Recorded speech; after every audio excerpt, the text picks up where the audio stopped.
North Korea has fired an unidentified projectile off its east coast. One thing we can't live with is a North Korea that has a nuclear weapon. Conflict in North Korea would be probably the worst kind of fighting in most people's lifetime. It would be a catastrophic war. The president is vowing to deal with those who are putting our national security at risk by leaking classified information. It's borderline treason. You believe it's treason to leak some of this stuff? You believe that's treason? I do believe it is. British authorities, meantime, dismantling the terror network behind the Manchester bombing, arresting a 16th suspect overnight. They estimate that as many as 900,000 rioters took part in today's Ride for Freedom. It's not about thanking service. It's about remembering our fallen. Terrifying crash here at the Indianapolis Motor Speedway. Oh my goodness, what a huge crash. And you believe that driver walked away unharmed. That is a miracle in itself. What keeps you awake at night? Nothing. I keep other people awake at night.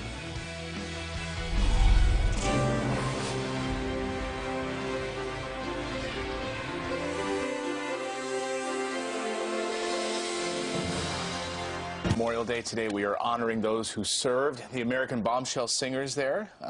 It's pouring down rain here in Manhattan right now. Yeah. So, but you know what? The American flag still looks beautiful as ever. Of course it does. Even in the rain. And every day we honor those who serve, but especially today we honor those who gave the last full measure, who gave absolutely everything, who gave their lives so that we can sit on this couch on a Monday and appreciate this great country. Yeah, so please send us in your photos. You've been sending them all weekend long, and we have loved every single one of them. So send us in your photos of the people that you are remembering, of course, on this very special That's right. holiday. Give us rank, their background, anything you can about their service and their story. You know, these are the men that we honor today when we go to these cemeteries and remember the price and cost of our freedom. Yeah, and the parades today as well. We saw some amazing photos yesterday. We talked about some photos you guys sent from World War II, some pilots who were flying over the beaches of Normandy and shot down. Battle of the Bulge. Unbelievable photos. So send them, friends@foxnews.com. We'll share those throughout the show on this Memorial Day weekend. That's right. And it's not the weekend, but we're here.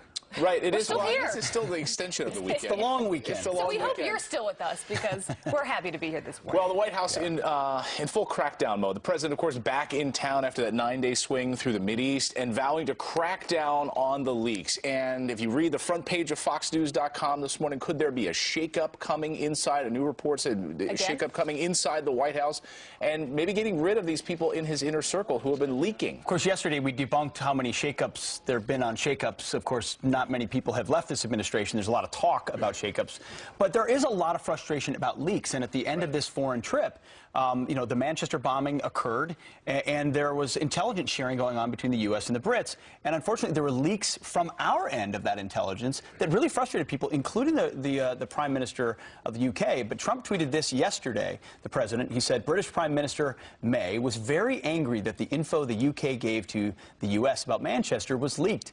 Gave me full details, and so he's acknowledging this is on us. We can't be leaking the photos of the bomb material. And how can our allies trust us to work with us when they're going to be able to share this intelligence with us, and then it goes out to the world? That's and right. It's out to newspapers all over the world. This is a national security nightmare. This is not just bad for the American people. It's not just bad for the President of the United States. This is bad for the world. And Homeland Security Secretary John Kelly doubled down on how serious this really is. If it came from the United States, it's totally unacceptable. And I don't know why people do these kind of things, but it's borderline, if not over the line of treason. You believe it's treason to leak some of this stuff? You believe that's treason? I do believe it is. I believe when you leak the kind of information that seems to be routinely leaked, the high level of classification. Yeah, that's true. You asked during that soundbite, how is it not treasonous? I mean, truly, if you're in the inner sanctum of the White House, you have access to this. Or anywhere in the intelligence community. Right.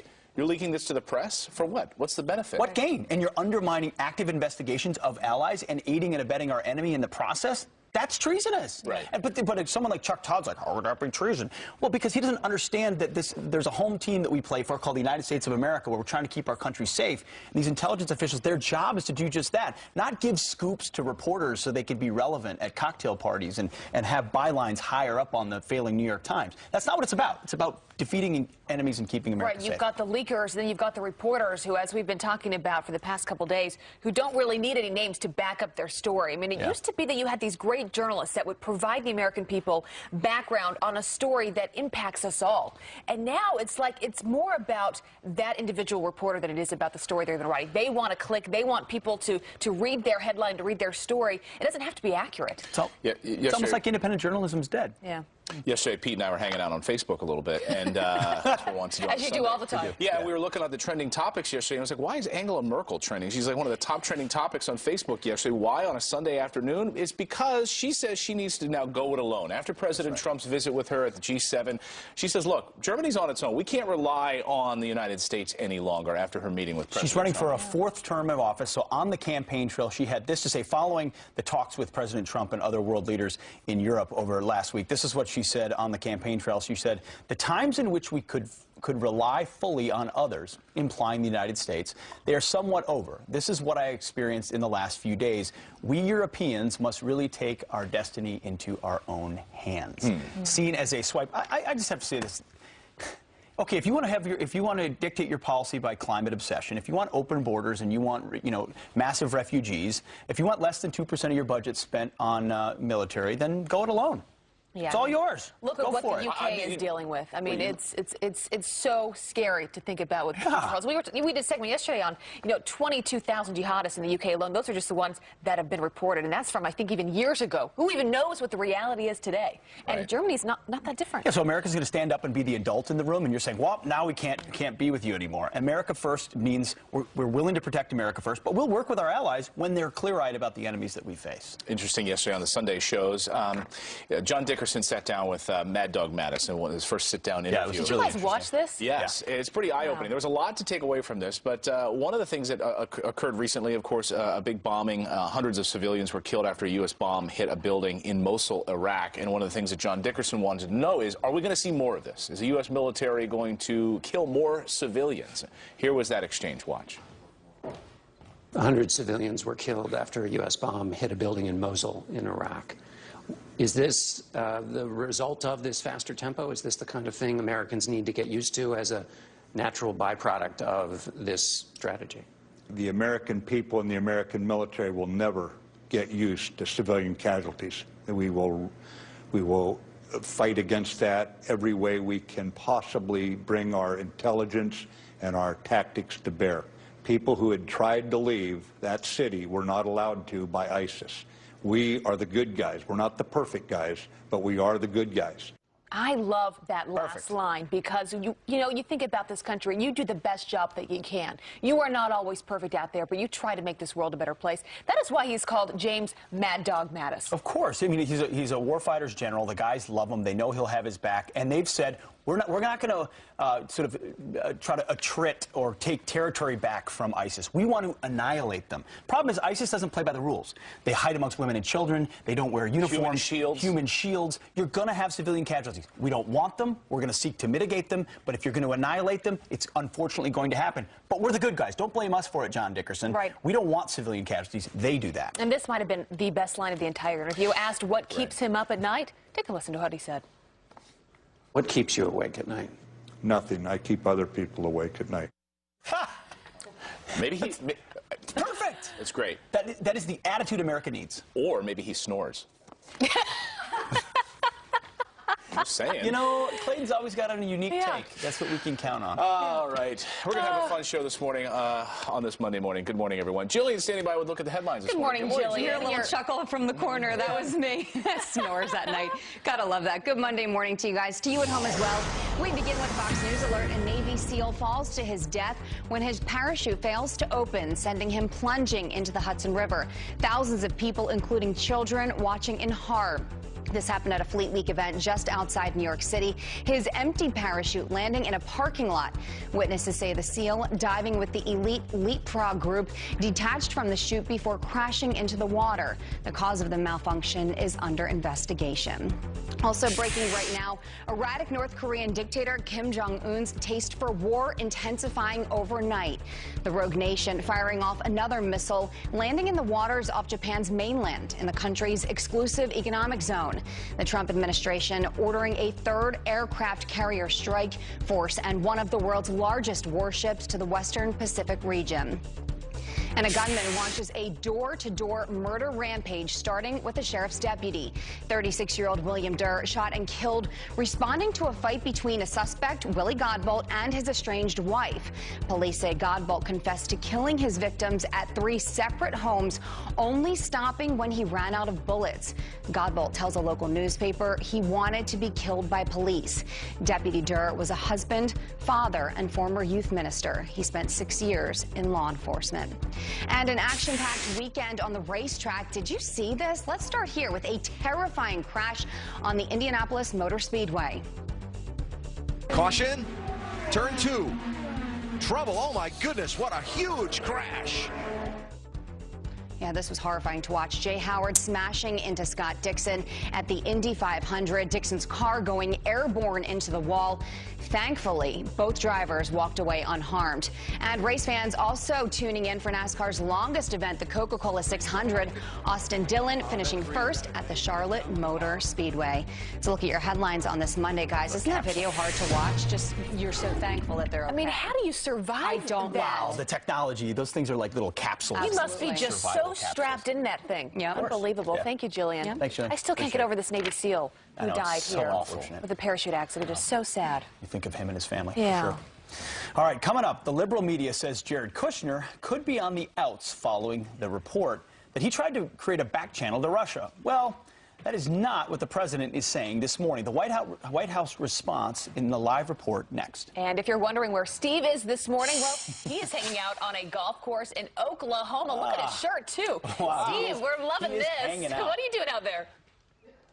That's right. You know Major Dan Rooney. Of course. From Folds of Honor. Last night was their national gala, and today he's got me up early, and I've already been hitting balls into the forest. Do we have to actually find them? It is a little dark back there. There's a few ticks out there this morning, All too. right. Find out how this is the most patriotic place in America today on Memorial Day. Today on Fox and Friends, live from Oklahoma and New York City and all across the USA.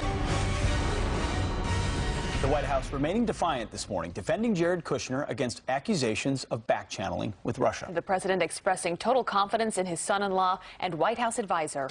And there's still a lot of questions around this. Griff Jenkins live in Washington, D.C. with the update on this. Good morning, Griff. Hey, Griff. Good morning, guys. The administration is standing firmly behind Kushner, defending against allegations that he inappropriately attempted back-channel communications with Russia. And the president saying he has total confidence in Kushner in a statement to the New York Times yesterday, saying, quote, Jared is doing a great job for the country. I have total confidence in him. He is respected by virtually everyone and is working on programs that will save our country billions of dollars. In addition to that, and perhaps more importantly, he is a very good person. The White House officials began pushing back on the back channel story, first with National Security Advisor H.R. McMaster in Italy, saying that it didn't raise a level of concern with him. And yesterday, DHS Secretary John Kelly defending it with Chris Wallace. Any channel of communication, back or otherwise, with a country like Russia is a good thing. That communication then goes into the White House as a data point in terms of discussion. So I don't see a big deal. But Democrats continue to press. The top-ranking Democrat on the House Intelligence Committee, Adam Schiff, calling for a review of Kushner's security clearance. I do think there ought to be a review of his security clearance to find out whether he was truthful, whether he was candid. If not, then there's no way he can maintain that kind of a clearance. And as things ramp up, it comes as former FBI Director James Comey is expected to testify possibly sometime this week. It'll be before the Senate Intelligence Committee. We don't have the exact hard date and time on that. And finally, a rare and previously scheduled appearance today, the man leading the investigation into the Russia probe, Robert Mueller, speaking at a commencement address at Tabor Academy in Massachusetts. Guys? Thanks, Griff. Thank you so much, Griff. Well, a disturbing warning from Homeland Security. They're obsessed with the terrorists, the idea of knocking down an airplane in flight. The changes that you could soon be seeing at airports in the U.S., that is coming up next. No more laptops. Yeah. And could Hillary Clinton run for president again? Well, don't ask Chicago's mayor about that. Nope. That's coming up. Welcome back to Fox and Friends on this Memorial Day. Some quick headlines for you right now. British authorities dismantling the terror network behind the Manchester bombing, arresting a 16th suspect overnight. A 23-year-old man taken into custody as armed police raid 3 areas of the city in a single day. 14 people connected to the massacre remain in custody. Their ties to bomber Salam Abedi still unknown. And terror threats at home could affect your next vacation. Homeland Security Secretary John Kelly considering banning laptops from all flights in and out of the U.S. They're obsessed with the terrorists, the idea of knocking down an airplane in flight, particularly if it's a U.S. carrier, particularly it's full of mostly U.S. people. The proposed rule would expand one already in place from 10 airports in the Middle East and Africa. And it isn't a security issue, but a technical problem that continues to cripple travelers in London. British Airways facing a 3rd straight day of delays, even though most flights are expected to run. The problems stemming from a global computer system failure that grounded hundreds of flights on Saturday. Thank you, Jillian. Well, Memorial Day is a time to remember our fallen heroes and the sacrifices that they have made for our freedom. And it's for that reason that the Folds of Honor Foundation created the Patriot Cup Championship, which helps raise money for scholarships given to children and spouses of the fallen and wounded servicemen and women. Our own Steve Doocy joins us now from the event in Owasso, Oklahoma, with the founder of Folds of Honor, Major Dan Rooney. Steve, it's great to see you. I feel like it's opposite day today. You're in the field, we're here on the couch. Right. But you've got the better seat. And the better shirt.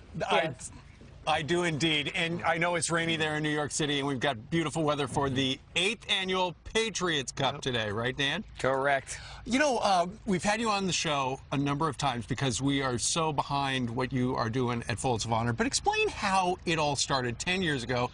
You are on an airplane, you're going home, and you see something that changed your life. It did. It changed my life forever. These moments of synchronicity or chance with a purpose, how God puts you on a path, Steve. And unbeknownst to me, on a commercial airline flight, I was on board with the remains of Corporal Brock Buckland, who'd been killed in Iraq, and his identical twin brother, Corporal Brad Buckland, was bringing him home. And that night, I watched Brock's son, Jacob, who was 4 years old, watch his father's American flag-draped coffin inch down the cargo ramp, and felt a calling in my life and went home and started Folds of Honor literally above our garage in Broken Arrow, Oklahoma. And 10 years later, and 13,000 scholarships to spouses and kids, we sit here getting ready to kick off the Patriot Cup. It is unbelievable. And the Patriot Cup does kick off. And I'm actually going to be golfing here in Oklahoma. Good luck. I'm a new golfer. We have plenty of those replacement balls, right? Yeah. Okay. Freedom isn't free, but Titleist golf balls are. Today only. Let me ask you a little bit about this. I did not realize, and by the way, I should point out, last night they had a gala, the National Gala for Folds of Honor, out there. That's downtown Tulsa back there. And a little to the left of that is the Hard Rock where the gala was. I did not realize that 9 out of 10 of the million people in this country who would benefit from some sort of scholarship do not qualify for regular scholarships, but they do for you. They do, and that's why it's so important. This isn't a government thing. This is Folds of Honor, running historically almost 90 cents on the dollar, platinum rated. So when people give $1, they change a life. They do indeed. Now you are wearing, we saw you on Fox and Friends on Thursday when you showed us that brand new Budweiser ad. And if you're going to drink an America, that's what Budweiser's called right now, if you notice the Folds of Honor logo, this logo right there is on every can. But this is a new logo I haven't seen. It's called Volition, but right in the middle is the Folds of Honor logo. It is. Volition's a word that changed my life forever. It is the power of choice. And every day we wake up when we are free to choose. Ultimately, the choices we make culminate to write the legacy of our lives. Volition America kicked off at Soldier Field, and Puma is behind it as well, launched a national brand to empower people to make positive choices, hopefully choosing America, obviously on weekends like today and every day of the year to support Folds of Honor. Without a doubt, where I am right now in Owasso, Oklahoma, this is the most patriotic golf course I have ever been to, but it's called the Patriot. Last night at the gala, I heard a story from a young woman who lost her father when she was just 3 years old, and it just brought it all back to why you do it and why so many people out across the country want to open up their hearts and their wallets to help foldsofhonor.org. Sarah Davis's dad made the ultimate sacrifice. Jeff, Army Ranger. It's Memorial Day. There's over 1 million veterans who have paid the ultimate price for our freedoms that we enjoy. And that's what Folds of Honor is about. May we never forget. May we never leave a family behind on the field of battle. And we sit here today, I promise you, in the most patriotic place in America. Flags waving, people drinking Budweiser. We're ready to celebrate a great Memorial Day and honor that ultimate sacrifice. Well, we're going to be here all morning. We're coming up in about an hour. We're going to have a Medal of Honor recipient by the name of Leroy Petrie. And his story is unbelievable. And because we're on cable, we got Larry the Cable Guy, who knew actually turned out to be a great auctioneer last night. Yep, and his name is Dan. And Leroy coming up actually grabbed a grenade in Afghanistan and lost his hand, an incredible American. So we'll look forward to talking to him. Dan Rooney, thank you very much for the invitation. Thanks, Steve. Okay, we're going to be golfing in about 2.5, 3 hours, guys. Dan, help him with his swing. Yeah, that's scary stuff. Dan, Steve, that is great. We love hearing all these stories. It really is. All right, thanks, guys. Well, Fox News alert now. North Korea launching another missile and thumbing its nose at President Trump once again. How should the White House respond? Our panel of U.S. war veterans weighs in on that next. And she just joined the Fox and Friends family, and she's already soaring to new heights. Ready to go flying? Do it. Jillian Mealy doing barrel rolls and other high-flying stunts on this Memorial Day ahead. But first, here are the American Bombshell Singers with Stars, Stripes, and Eagles Fly. Take it away. But then his number came up and he was gone with the draft. He's in the army now, a blowing reveille. He's the boogie woogie bugle boy company B. They made him blow a bugle for his Uncle Sam. It really brought him down because he could not jam. The captain seemed to understand, because the next day the cap went out and dropped in a band, and now the company jumped. We are back with a Fox News alert. Overnight, North Korea intensifying its show of force, firing its third missile in 3 weeks. It's the latest in a series of recent violations, just hours after a sinister warning from the Secretary of Defense. The North Korean regime has hundreds of artillery cannons and rocket launchers within range of one of the most densely populated cities on Earth. The bottom line is it would be a catastrophic war if this turns into combat, if we're not able to resolve this situation through diplomatic means. Some strong words from the Secretary of Defense. Here to react, our panel of U.S. war veterans, Iraq war vet Chris Naim, along with former U.S. Air Force Captain Steve Alfazi, and Scott Mann, retired Green Beret with the U.S. Army Special Forces and author of an important new book, Mission America. That is, I have in my hand right now. Thank you all for joining us. Really appreciate it. Scott, I'll start with you. This is the 9th North Korean missile test this year. What is Kim Jong-un looking to accomplish here? Well, first of all, I think he's wanting to assert, his authority and his credibility, as the new kid on the block, and I think he's definitely making himself heard. And I think he's wanting to test the resolve of this new president, test the resolve of this new administration, and possibly even smell some blood in the water, as he watches the conflict kind of, persist inside our own borders. And I think he will continue to push the envelope until we push back. Now, Steve, speaking of pushing back, you've served on the Korean Peninsula. I have. This is, you heard Secretary Mattis say it would be a catastrophic war, some of the worst fighting in our lifetime. If it did come to that, I mean, what would it look like? Well, unfortunately, General Mattis is correct on that. North Korea has missiles, directly pointed at Seoul. Seoul, you have 20 million people there. And we also have troops stationed there. We have troops stationed throughout the whole peninsula, the southern part of the peninsula. So, yes, it would be extremely difficult fighting, bloody fighting, a war we haven't seen for many generations. Chris, to piggyback on that, that kind of fighting is gruesome and difficult as it gets. What do we need to do? What does the Trump administration need to do now to make sure it doesn't get to that point, but also prevent Kim Jong-un from getting the type of ballistic missiles that could deliver a nuclear payload? Yeah, Pete, so Scott and Steve said it pretty well. I mean, the president needs to keep stepping forward and setting that tone, setting those expectations. And, I served in the Middle East, but many soldiers I know, served in South Korea, and it's a very real reality for them down there. I think continuing to leverage allies in the region, setting expectations and not letting up. They're trying to continue to advance. We've got to push them back. Absolutely. Well, I would be remiss on this Memorial Day sitting with those who have served if I didn't bring that up and mention it. Of course, it's not about veterans. It's not about those of us that are here. It's about those that gave the last full measure. And Scott, you wrote a fantastic new book called Mission America. It's about transition. As someone who has transitioned from the Special Forces into the civilian world, you realize how difficult that is. What's the message of the book, and what does Memorial Day mean to you? Yeah, well, first of all, Memorial Day is remembering our fallen and trying to live a life worthy of their sacrifice. That's what my wife, Monty, and I try to teach our 3 boys.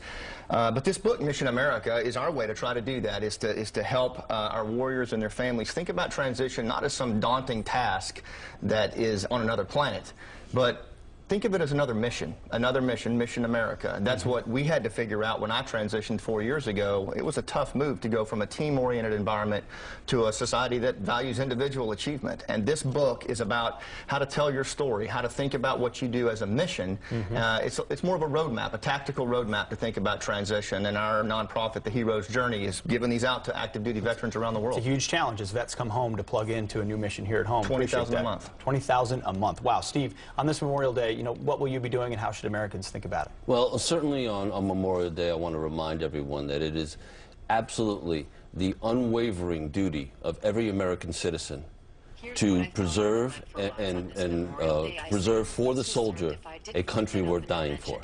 That is something that we know. We got a phone malfunction, but the message is fantastic. Excuse me, I apologize. It's okay. But yes, again, it's every citizen's duty to go ahead and preserve for the soldier a country worth dying for. Absolutely. And Chris, unfortunately, we have to leave it there, but you're in Washington, D.C. How will you be memorializing today? I'm probably just going to go back to Arlington. Pete, I just wanted to say we just got to remember the fallen today. Many people are celebrating Memorial Day, us veterans, but those that lost folks, a lot of people still hurting out there, so we got to keep supporting them. Absolutely. Chris, Steve, Scott, thank you all for your service and for your commitment to having us. Appreciate it. All right, Clayton, Abby, over to you. Well, it is Memorial Day, and for Long Islanders, that means it's time for the Bethpage Air Show at Jones Beach. Feature performances from the Blue Angels, the Golden Knights, and the Screamin' Sasquatch. Yep, Say the that right? Sasquatch, yep. Well, it is a show where the sky is not the limit, and our own Jillian Mealy got a preview. Yes, I did. So you've seen the planes doing tricks all across the country, right? You guys know what I'm talking about. But on this holiday, you'll see them on Jones Beach in Long Island, New York. And one of the highlights of the show, the Screamin' Sasquatch. That's what it looks like right there. It's piloted by retired Air Force Lieutenant Colonel John Klatt. He showed me what the air show looks like from the sky. Take a look. You ready to go flying? Do it.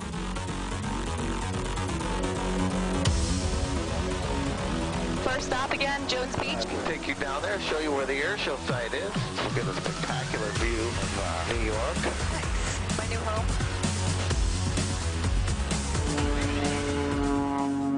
Cruising at about 160 miles per hour. Yeah, about 1,000 feet above the ground. So this is Jones Beach. So how packed is this normally on Memorial Day? This is going to be packed. Thousands of people, would you say?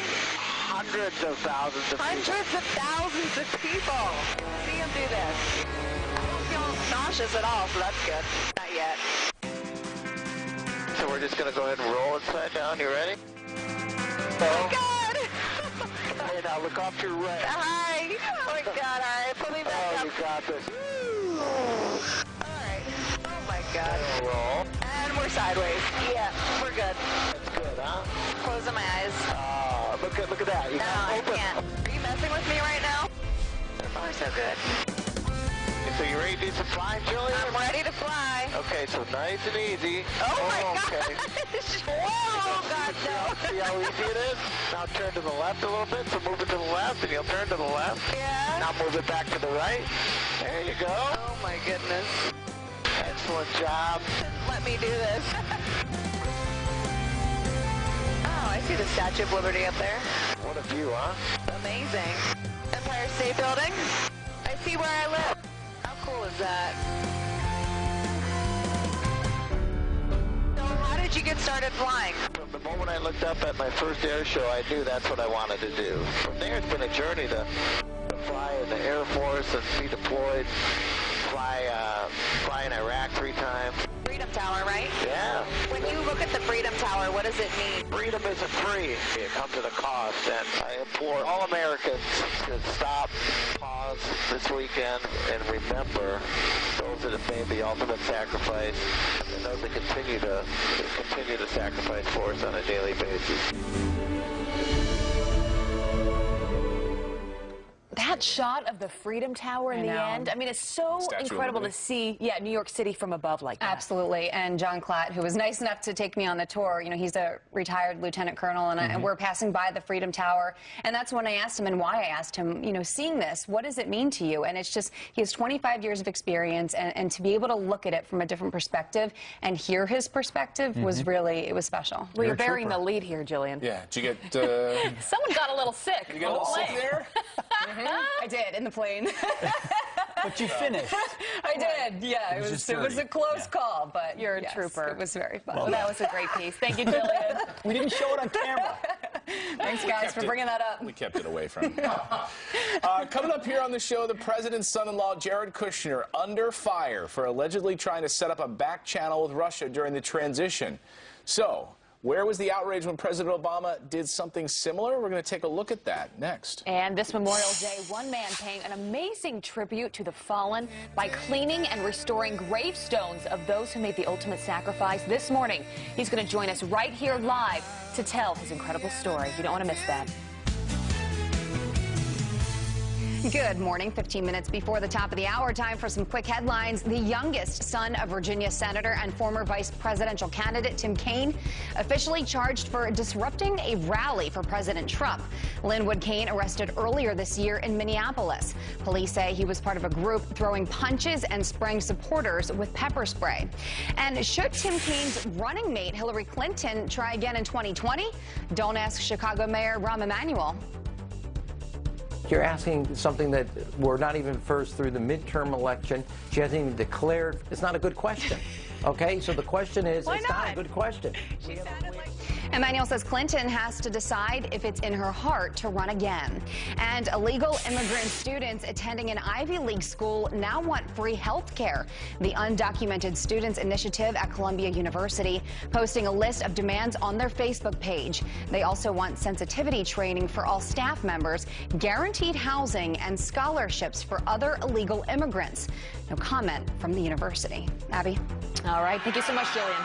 Well, the Washington Post hyping another so-called bombshell, and this time about the president's son-in-law. The headline reading, Russian ambassador told Moscow that Kushner wanted secret channel with the Kremlin.